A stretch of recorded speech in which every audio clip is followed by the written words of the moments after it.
Pour commencer la vidéo, il faut que je vous montre quelque chose. Une courbe. Je vous la montre comme ça, sans contexte, mais elle révèle en réalité beaucoup de choses. Elle révèle toute la complexité d'un voyage dans le temps. Elle révèle l'existence de paradoxes temporels. Elle révèle des remises en cause de plusieurs principes physiques. Mais bon, je sais que c'est pour le moment un peu flou, on y reviendra après, quand vous en saurez un petit peu plus sur ce qu'est réellement le voyage dans le temps. Et quoi de mieux pour introduire le concept qu'une petite histoire qui m'a personnellement permis de comprendre toute l'ampleur de ce dont je vais vous parler dans cette vidéo. Et je vais faire en sorte que ce soit vous, le personnage principal de cette histoire, pour un peu plus d'immersion et de questionnement. Imaginez que vous marchez tout seul dans la nuit pour rentrer chez vous. Étonnamment, vous apercevez vos amis de l'autre côté de la route. Vous courez sans regarder autour pour rejoindre vos amis, mais au moment où vous traversez, une voiture arrive à pleine vitesse. Il est trop tard pour l'éviter. Vous allez mourir. Mais juste avant l'impact, un homme court vers vous, vous pousse hors du danger et se prend la voiture à votre place. Il meurt sur le coup. Votre vie a été sauvée au prix d'une autre vie. Vous vous approchez en vitesse vers cet homme et vous remarquez qu'il avait une lettre dans sa poche. Vous la prenez et vous l'ouvrez pour voir ce qu'elle contient. 3 mots simples y sont inscrits. Apprends la physique. Vous décidez donc de garder cette lettre et de la suivre, de suivre le conseil de l'homme qui s'est sacrifié pour vous. Des dizaines d'années plus tard, vous devenez un professeur de physique très connu et vous avez toujours pensé que le voyage dans le temps était possible. Donc vous travaillez dessus pendant les années qui suivent et un jour, vous mettez enfin au point la première machine à voyager dans le temps. Vous savez pertinemment ce qu'il vous reste à faire. Retrouver l'homme qui s'est sacrifié pour vous cette nuit-là et le sauver. Vous mettez donc la lettre dans votre poche que vous avez précieusement gardée toutes ces années pour lui la rendre. Vous réglez la machine et c'est parti. Vous vous retrouvez dans une certaine nuit, un peu familière, et vous voyez votre version plus jeune au loin, en train de commencer à traverser la route, sans regarder, avec une voiture se rapprochant vite, tellement vite qu'elle en est inévitable. Sans même que vous ayez le temps de réfléchir, vous courez vers votre version jeune, vous la poussez hors du danger et vous prenez la voiture. Vous mourrez sur le coup. Vous n'avez pas pu rencontrer celui qui vous a sauvé, car celui qui vous a sauvé, c'était vous. Vous commencez à comprendre? Je rectifie donc la phrase que j'ai dit tout à l'heure. Votre vie a été sauvée au prix de votre vie. Sauf qu'il y a un problème. Cette phrase ne devrait pas être réalisable dans aucun scénario. Elle n'a en réalité aucun sens. Cette histoire paraît simple, mais révèle toutes les complexités de ce qu'un voyage dans le temps pourrait créer. Si on réfléchit un peu à cette histoire, un tas de questions pourraient se poser. Déjà, qui a écrit la lettre? L'ancienne version de vous a simplement pris la lettre pour la rendre à la personne qui vous a sauvé, sauf que c'était vous. Vous avez fait tomber la lettre à votre mort pour que la version jeune de vous prenne la lettre, le processus se répétant en boucle, encore et encore. Cette lettre serait apparemment sans créateur, coincée dans une boucle temporelle destinée à être toujours distribuée à la même personne. Cette lettre vieillit-elle à travers les boucles temporelles ou rajeunit-elle avec les voyages dans le passé? Bref, si les événements comme celui-ci peuvent réellement arriver, il semble que vous n'ayez absolument aucun contrôle sur la situation. Aucun choix n'était réellement propre à vous. À partir du moment où vous avez rencontré votre version plus âgée, tout était déjà prévu. Vous alliez déjà inventer la machine à voyager dans le temps et vous n'aviez aucune possibilité de faire autrement. Vous deviez devenir celui que vous avez rencontré. Ça devait arriver, c'était obligé. Si vous n'inventiez pas la machine à voyager dans le temps, personne n'aurait pu vous sauver ce jour-là, et il y aurait un problème. Si le jour de l'incident, vous aviez eu des doutes et vous laissez votre version plus jeune se faire tuer, comment pourriez-vous être en vie à l'heure actuelle? Comment auriez-vous pu atteindre cet âge-là? Bon, c'était une courte mise en situation de ce qu'implique réellement un voyage dans le temps, et plus particulièrement un voyage dans le passé, car on a bien vu que c'est un peu plus compliqué que ça en a l'air, mais maintenant, il serait temps de se demander si c'est possible. Le voyage dans le temps est-il quelque chose de possible? Dans un premier temps théoriquement, et si jamais la réponse est oui, si pour nous, l'humanité, ce voyage sera-t-il faisable un jour? Mais déjà, avant toute chose, il va falloir comprendre ce qu'est réellement le temps, et ce qu'est réellement l'espace aussi. Car même si ce sont des notions qui paraissent simples, vu qu'on les entend depuis qu'on est gamin, physiquement, elles sont en réalité un peu plus compliquées que ce qu'on nous a dit. Donc on va commencer par comprendre le temps. Et l'une des comparaisons que j'aime bien pour se représenter le temps, car elle compare quelque chose d'extrêmement abstrait comme le temps et quelque chose de réel, c'est une rivière. Imaginez qu'on vous place dans une rivière. Vous avancerez toujours, peu importe ce que vous faites. Pas besoin de vous propulser, de ralentir. Essayer de remonter la rivière ne semble pas pour autant possible. Vous êtes submergé dans un flux qui semble être continu. Sauf que pour un voyage dans le futur, par exemple, il faudrait que votre rivière s'écoule moins vite que celle de votre voisin, que votre temps soit ralenti comparé à quelqu'un d'autre. Et c'est possible. C'est d'ailleurs ce qu'Einstein a démontré. Il a remis en cause la notion de temps absolu présentée par Newton, qui affirmait qu'il y avait une unique perception du temps pour tous. À la place, Einstein présente le temps comme quelque chose de relatif à chacun. Selon la vitesse à laquelle des personnes voyagent dans l'espace, l'une d'entre elles pourrait voir un événement A se produire avant un événement B, alors que l'autre voit l'événement B se produire avant l'événement A. En gros, un événement dans votre passé pourrait se produire dans le futur de quelqu'un d'autre. La relativité restreinte a uni l'espace et le temps, qui étaient vus comme deux choses distinctes avant. Se déplacer dans l'espace modifie la façon dont le temps s'écoule. L'espace et le temps peuvent donc en fait être représentés en une seule et même structure appelée l'espace-temps. Sauf que lorsqu'on veut voyager dans le temps, il faut déjà bien différencier le voyage dans le passé du voyage dans le futur. Car même si on pourrait croire que c'est la même chose, les méthodes proposées sont en réalité bien différentes. Et il y en a un qui est infiniment plus compliqué que l'autre. Donc nous, on va commencer par le voyage le plus simple à réaliser avec notre avancée technologique actuelle, donc le voyage dans le futur. Et quoi de mieux pour comprendre le sujet que l'événement même qui a permis à certains physiciens de comprendre eux-mêmes le sujet.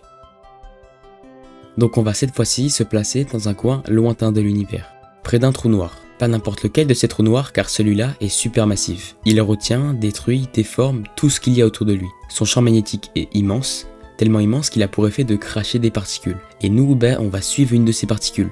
Un proton, traversant l'univers à une vitesse proche de celle de la lumière. Et ce que ça a pour effet, c'est que cette particule contient beaucoup plus d'énergie qu'une particule ordinaire. On la suit, encore et encore, parcourant tout l'univers avant qu'elle s'approche de notre petite planète bleue, et la percute. L'impact est si violent qu'elle éclate en un nombre gigantesque de particules, dont un type qui va nous intéresser, les muons. Et ces petits muons, ils ont une particularité qu'il ne faut pas négliger. Leur demi-vie, soit le temps qu'il faut pour que leur quantité diminue de moitié, est de 1,5 millionième de seconde. Si on a par exemple 100, en une demi-vie, il y en aura environ plus que 50. Encore une demi-vie et plus que 25. Bref, vous avez compris. Pour vous donner un ordre d'idée, un clignement des yeux équivaut à environ 96 000 demi-vies. En gros, il n'y en a plus aucun et de très loin. Des physiciens ont donc voulu mesurer le nombre de muons présents à un endroit précis sur Terre. Et là, problème, il y avait beaucoup plus de muons que ce qui était prévu. 15 demi-vies auraient dû s'écouler, et là, il n'y avait même pas la moitié des demi-vies qui étaient effectuées. Comment ça se fait? C'est simple. De notre perspective, les muons ont voyagé dans le temps. La théorie de la relativité d'Einstein nous dit que chaque objet a un capital à utiliser, soit dans le temps, soit dans la vitesse, soit dans les deux. Si vous voyez quelqu'un courir à côté de vous, son temps s'écoule plus lentement que le vôtre. C'est évidemment infiniment peu, mais la dilatation du temps est bien là. Ce qui s'est passé pour les muons, c'est qu'une énorme quantité de leur capital a été utilisée pour la vitesse, il n'en reste donc plus beaucoup pour le temps. De leur point de vue, c'est le temps de la Terre qui a accéléré. De notre point de vue, c'est le leur qui a ralenti. Leurs demi-vies ont peut-être mis 2, 3, 4 fois plus de temps avant d'être écoulées. Et en prenant en compte la dilatation du temps dans les calculs, il y a bien le bon nombre de muons mesurés. Et voilà, on a notre moyen de ralentir la rivière. Il faut juste accélérer assez pour qu'un changement soit perceptible. Mais imaginez maintenant que vous êtes le muon. On vous envoie faire un petit voyage dans l'univers à une vitesse proche de celle de la lumière qui, pour vous, dure 25 ans. Quand vous retournerez sur Terre, 125 ans se seront écoulés. Le voyage dans le futur est possible, en théorie. Le problème avec cette méthode, c'est qu'il faut justement réussir à accélérer quelqu'un à cette vitesse. Et la quantité d'énergie qu'il faudrait est juste énorme, beaucoup trop énorme. Mais bon, ce qu'il faut retenir, c'est que c'est possible. Mais il existe une autre méthode qui nous permettrait de voyager dans le futur. Elle est pas pour autant plus accessible, mais au moins, pas besoin d'énergie ou que sais-je encore. Il faut juste un environnement un peu spécial. Pour comprendre cette méthode, il faut comprendre ce qu'Einstein, lui, a compris. Et ce que nous allons voir là va aussi nous servir lorsque nous verrons le voyage dans le passé. Donc ce que montre Einstein, c'est une nouvelle perception de l'espace-temps, qui lui a permis d'expliquer mieux que Newton la gravité. Donc la chose qui a révolutionné la physique à jamais, c'est de se représenter l'espace-temps par une feuille. Oui, une feuille. Plus un objet est massif, plus celui-ci s'enfonce dans la feuille, ou plus celui-ci déforme l'espace-temps. C'est donc sa manière de voir la gravité. Maintenant, si on s'intéresse à la lumière, s'il y a bien une propriété qu'a la lumière, c'est qu'elle passe forcément par la feuille. Donc quand il y a une courbure de l'espace-temps, elle mettra donc plus de temps à faire une même distance, car elle a plus de chemin à parcourir, que si elle était dans un espace-temps totalement plat. En gros, si je vous résume la chose de manière simple, plus la gravité est forte, plus la lumière met du temps à parcourir cette gravité. Et les trous noirs en sont un parfait exemple. Ils sont tellement massifs et déforment tellement l'espace-temps que la lumière ne peut même pas s'en échapper. Et cette méthode peut être utilisée pour voyager dans le temps. Plus vous vous trouvez à proximité d'une gravité forte, plus votre réalité passe plus lentement que quelqu'un qui ne l'est pas. Sauf qu'un petit champ gravitationnel comme le soleil ne suffirait pas à faire une différence temporelle significative. Non. L'objet qui serait parfait pour ça, je vous l'ai dit tout à l'heure, ça serait un trou noir. Si vous passez un peu de temps à proximité d'un trou noir, que vous réussissez à ne pas en mourir et que vous revenez sur Terre, beaucoup plus de temps se sera écoulé sur cette dernière. L'espèce humaine serait peut-être déjà éteinte et vous aurez donc voyagé dans le futur. Évidemment, on est pour le moment très loin de pouvoir être à proximité d'un trou noir, tout comme arriver à voyager à la vitesse de la lumière. Mais ce qu'il faut retenir, c'est que ces deux méthodes sont possibles en théorie et ont déjà été observées sur des particules, donc on peut affirmer que oui, le voyage dans le futur est bel et bien possible. Mais maintenant, il est temps de s'attaquer au meilleur de la vidéo, le plus théorique, le plus passionnant, le plus compliqué à comprendre, le voyage dans le passé. Et on en revient à cette courbe, que je vous avais montrée en début de vidéo, il est maintenant temps de vous l'expliquer. Cette image présente en réalité 4 dimensions. La première étant le temps de ce côté et les 3 autres étant l'espace. Mais on va simplifier l'espace en un axe pour mieux s'y retrouver. Le trait représente donc l'écoulement du temps. Il est donc facile de comprendre que cette courbe est la représentation d'une boucle temporelle.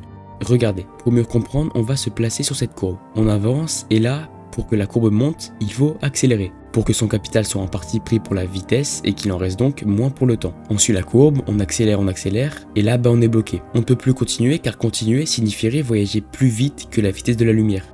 Donc ça marche pas. Le voyage dans le passé semblerait donc impossible. Sauf que c'est évidemment pas fini, ce serait trop décevant comme fin de vidéo. Donc imaginez maintenant qu'on voit la chose d'une autre manière et qu'on prend pas seulement une ligne pour représenter le temps, mais qu'on crée une structure représentant toutes les possibilités envisageables que notre ligne du temps peut prendre.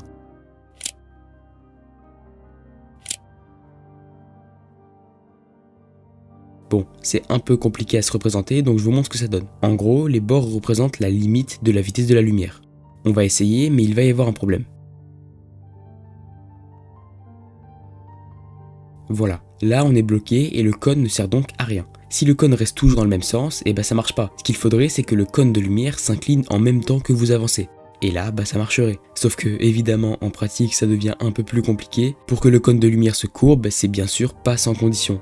Non. Ce qu'il faudrait, c'est un champ gravitationnel extrêmement puissant. Pour ce faire, il faudrait prendre un cylindre étant infiniment long et contenant plus de 10 fois la masse du Soleil. Ah, et j'ai oublié de préciser, il doit tourner sur lui-même des milliards de fois par seconde.